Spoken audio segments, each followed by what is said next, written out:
Madame, Monsieur, bonsoir. Le journal, tout d'abord, les grands titres. Le président Fattah el-Sisi inspecte la compagnie de Nasser pour les produits chimiques dans la région de Abu Rawash, dans le gouvernorat de Giza. Ouverture de la 4e session de la 2e législature du Parlement arabe au Caire, présidée en présence du ministre des Affaires étrangères, Saïma Chokri. Michel Aoun charge Saad el-Hariri de la gestion des affaires courantes du pays jusqu'à la formation d'un nouveau gouvernement.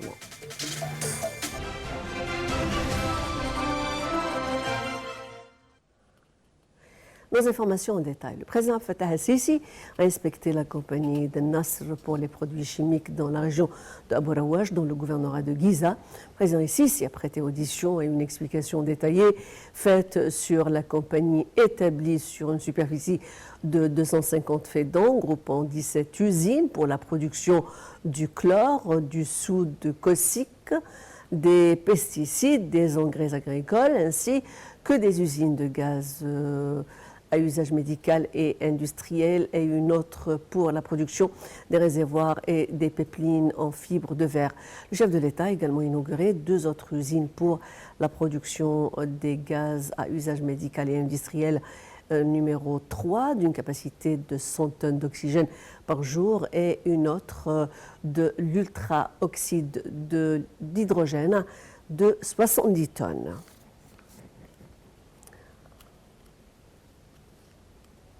Le président Fattah el-Sisi a indiqué que les forces armées accomplissent de grands projets en coopération avec le secteur privé. Lors de son inauguration des 2 nouvelles usines à Abu Rawash, le président el-Sisi a affirmé que ces usines ont créé des milliers d'opportunités de travail aux jeunes. Concernant le fait de soumettre le dossier du secteur des affaires à la bourse, le président el-Sisi a souligné la nécessité de la participation des Égyptiens et de la société dans ces compagnies, signalant que le fonds souverain de l'Égypte émane de l'État égyptien. Le chef de l'État a d'autre part appelé les Égyptiens à ne pas se plier aux rumeurs, mettant l'accent sur le rôle des masses médias et la conjugaison des efforts des institutions de l'État. Le président el-Sisi a par ailleurs affirmé également que le procureur général est le gardien du peuple égyptien en faveur de l'État et non du régime.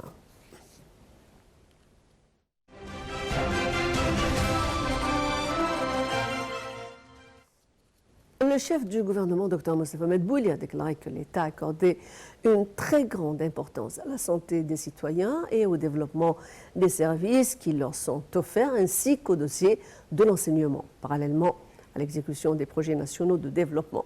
Cette déclaration est intervenue lors d'une conférence de presse tenue pour passer en revue les efforts déployés par le gouvernement au cours de la dernière période pour améliorer le niveau de l'économie nationale.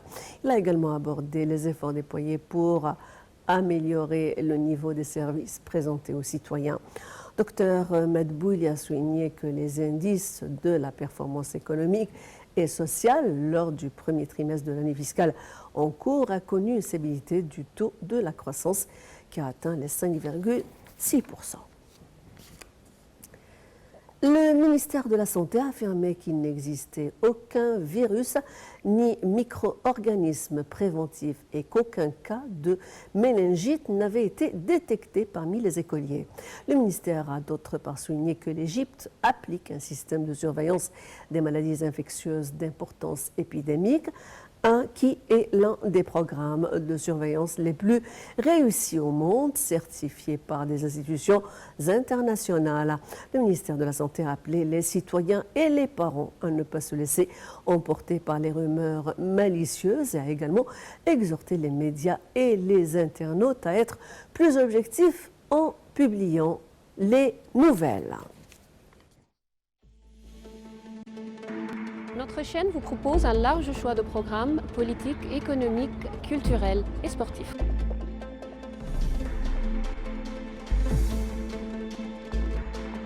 Les événements économiques quotidiens vous sont présentés et analysés. Suivez de près tous les événements politiques, économiques, culturels et autres sur notre chaîne. Nile TV International, c'est la voix francophone de l'Égypte.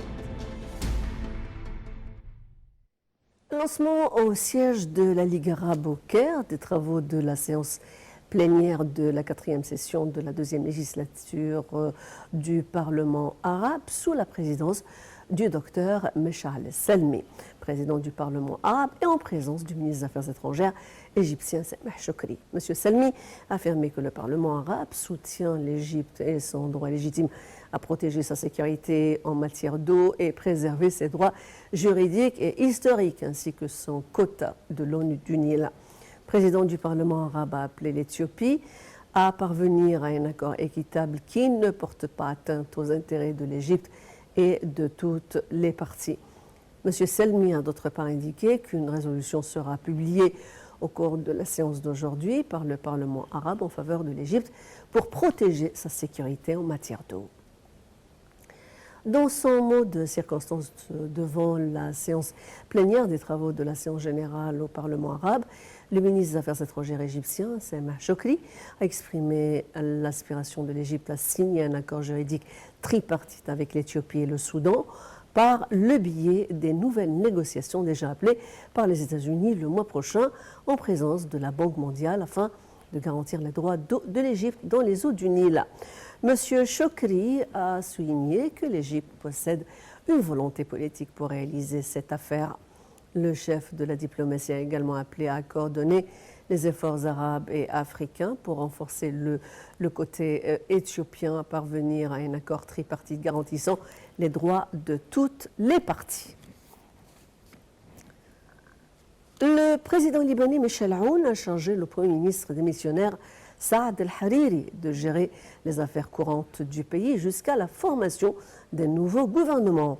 La démission de M. Saad El-Hariri s'est traduite par une nette détente sur le terrain avec la levée des barrages routiers après 2 semaines d'une mobilisation sans précédent au Liban. La quasi-totalité des accès à la capitale ont été débloqués, permettant une reprise de l'activité après une longue paralysie.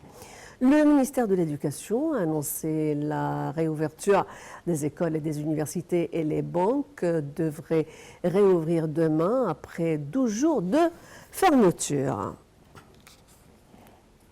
Près de 8 personnes ont été tuées aujourd'hui dans l'explosion d'une voiture piégée dans un marché à Afrin, dans le nord de la Syrie. Afrin, région sous contrôle des factions d'opposition soutenues par la Turquie. Entre-temps, les accrochages se poursuivaient entre l'armée syrienne et l'armée de l'occupation turque dans la région de Tel el-Werd, dans la province de Ras el-Ain, contraignant un grand nombre de civils à l'exode. Les forces turques ont également occupé 2 villages à la province de Ras el-Ain. D'autre part, l'armée syrienne a pris le contrôle de 4 villages à Ras el-Ain pour réduire la distance vers les frontières turques à 3 kilomètres. Au moins 100 personnes ont été tuées et 5500 autres blessées en une semaine de manifestations et de violences en Irak. C'est ce qu'a indiqué la Commission gouvernementale des droits de l'homme. Rappelle que ce bilan comprend l'ensemble des morts dans la reprise du mouvement de contestation antigouvernementale. C'est ce qu'a précisé la Commission, ajoutant ne pas être en mesure de donner la date de chacun des décès car elle évoque ou elle éprouve des difficultés à rassembler les informations. Rappelle également que le bilan officiel du premier épisode de contestation du 1er au 6 octobre est de 157 morts. L'armée américaine a dévoilé de premières images et vidéos de son opération commando en Syrie qui a abouti à la mort du chef de Daesh, Abu Bakr al-Baghdadi, 5 autres membres du groupe terroriste et 2 jeunes enfants. Lors d'une conférence de presse, le Pentagone a diffusé plusieurs photos et extraits vidéo où l'on voit notamment une dizaine de soldats approcher de l'enceinte du complexe où était caché le chef terroriste dans un village du nord-ouest de la Syrie.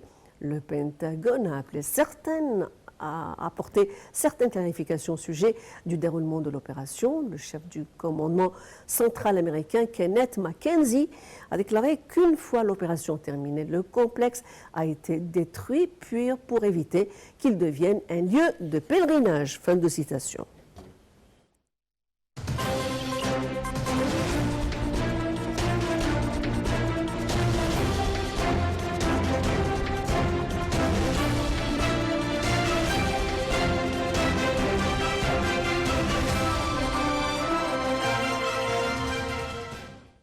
Côté économie, on commence par les indices de la bourse égyptienne qui ont enregistré aujourd'hui une hausse collective sous l'effet des opérations d'achat de la plupart des institutions arabes, étrangères et des investisseurs égyptiens. On commence par l'indice principal, le GX30, qui a haussé de 0,3% pour se stabiliser à 14 513 points. L'indice GX30 Capped a pour sa part grimpé de 0,1% et les indices secondaires EGX70 et EGX60 ont successivement haussé de 0,6% et de 0,4%. La Chine a indiqué que les pourparlers sur la guerre commerciale avec les États-Unis progressaient au moment où Washington dit espérer signer un accord partiel avec le géant asiatique dans les prochaines semaines. Le président américain Donald Trump a dit espérer la signature de la première phase d'un accord commercial avec Pékin lors du sommet du Forum économique Asie-Pacifique, l'APEC, initialement prévu les 16 et 17. Dans un bref communiqué, un porte-parole du ministère chinois du Commerce a indiqué que les négociateurs chinois maintiennent une communication étroite avec leurs homologues américains et que les consultations progressent.